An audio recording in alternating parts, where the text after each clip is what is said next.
Hello and welcome. This is Wilrens for Create the Learning Site, the place to go deeper in your understanding of the Bible.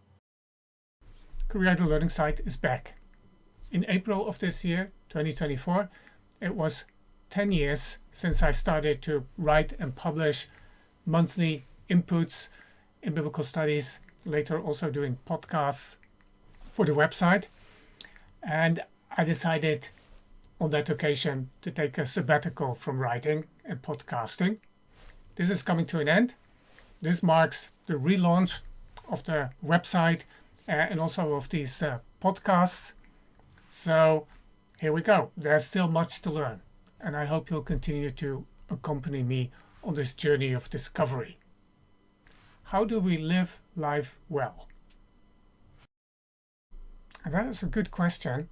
And good questions are extremely valuable. What makes a good question? Well, one key indicator is that the answer is not immediately obvious. The answer may even continue to evade us. This must not lead to frustration. It can also open up room for repeated reflection and accumulating understanding. The present title, How Do We Live Well?, is precisely such a question. Well, maybe don't ask Microsoft Copilot or expect it to come up with a good answer to this question. Kind of looks like it came up with one for summer and one for winter. On a more serious note, the question actually first occurred to me while preparing to teach an introduction to the Torah, the first 5 books of the Bible. I don't remember what came to me first, the question or the realization that this Torah, the 5 books I was looking at, is the place to start. The question stuck with me as I continued to prepare. What does it mean to live life well? It must be one of the most important questions we can ask. Notice that I'm using the plural, we. How do I live well? It's a very different question. I don't believe life can be lived well in isolation, so it has to be we. So, how do we live life well? Many of us think of the Bible as an instruction manual intended to answer precisely this question. And indeed, in some ways it is. It's not a bad metaphor. However, for the most part, the Bible's literary form is anything but that of an instruction manual. It does not provide that kind of clarity. There are exceptions. One book that in many parts does read like a manual is Leviticus. But ironically, most of the instructions in this book are not practiced by us today. Now, we have reasons for this, good reasons, but it illustrates the point. In the main, the Bible is not straightforward the way we expect of an instruction manual. If it were, then there would be fewer theological controversies and far fewer denominations. Why did God not make it clearer? A few months ago, I read a science fiction book by Ian M. Bank, Against a Dark Background. Well, let's say that I've read better books than this. One element stuck with me. Part of the storyline is a quest to find a lost book. Its title is The Universal Principles. When it is found, it is encased in titanium. On opening the encasement, it turns out the entire book has turned to dust. Nothing remains but the engraving on the encasement, its title, a dedication, and one principle. Things will change. Things will change. This feels too relativistic for my taste. Is change really the only universal principle? But it does illustrate an important point. What universal principles can endure through time and apply across all sorts of situations? And if such timeless truths could be articulated, would they be of much practical use?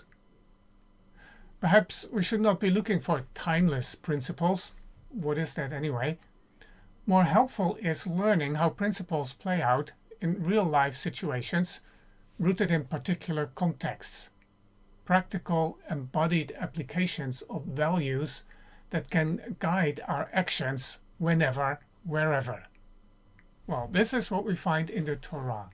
Stories and principles grounded in the lived experience of Israel.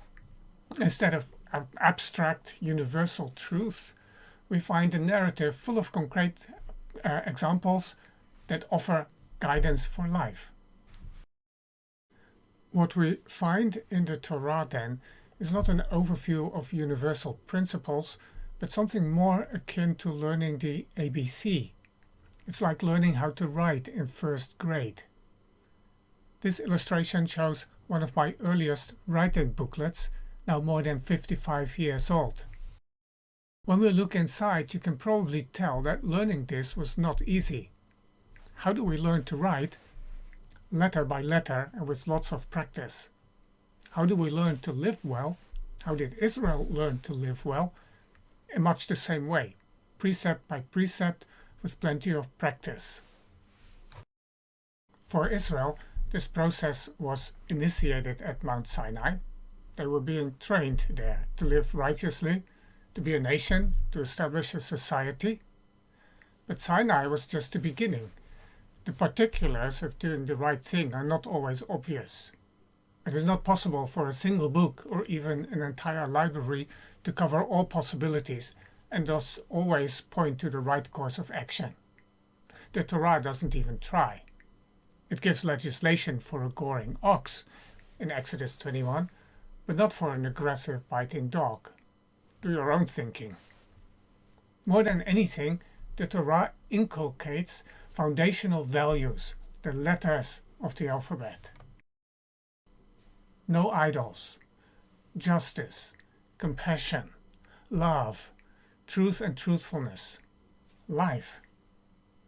Above all, love, because it is the fulfillment of the law, Romans 13, and its greatest commandment, Mark 12. And life, because it is the very purpose of the law. Choose life that you may live, Deuteronomy 30, verse 19. Taken the right way, the Torah and the rest of the Bible do indeed function as a training guide for living. But isn't the Torah primarily a book of law? And in our modern legal systems, law books are written for professionals, that is, lawyers and judges. Most of us have never looked into the actual law codes of our various nations. If we did, we may well have found the dense legalese unreadable. But the Torah is different. For example, Torah means instruction, which is broader than just law. Much of it consists of stories that instruct or teach, not laws or commandments, and was meant to be heard and later read by all Israel, not just by professionals. Its intended audience was not legal experts and professionals, but ordinary Israelites. Its aim was not to train lawyers and judges, but to teach each Israelite how to live well in community with others. In other words, the law in the Torah is not a legal text, but an educational text. The same appears to be true for other so-called law codes from the ancient Near East. The most famous one, that of Hammurabi, written around 1750 BC and thus before Torah, inscribed in stone, as you can see here, was publicly posted for all to see. It was widely believed to be a theoretical work of scholarship or wisdom, rather than to have functioned as an actual law code used in a system of justice. Its function, too, was educational rather than legal. The Torah presents us with an alphabet, an ABC, that helps us begin thinking about foundational questions, like the one I started with. How do we live life well? Its purpose is not to create lawyers, but to cultivate justice, compassion, and integrity in the hearts of ordinary people, that they, that is, we, may live.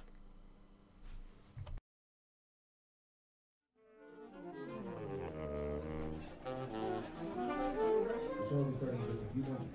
Thank you for your patience.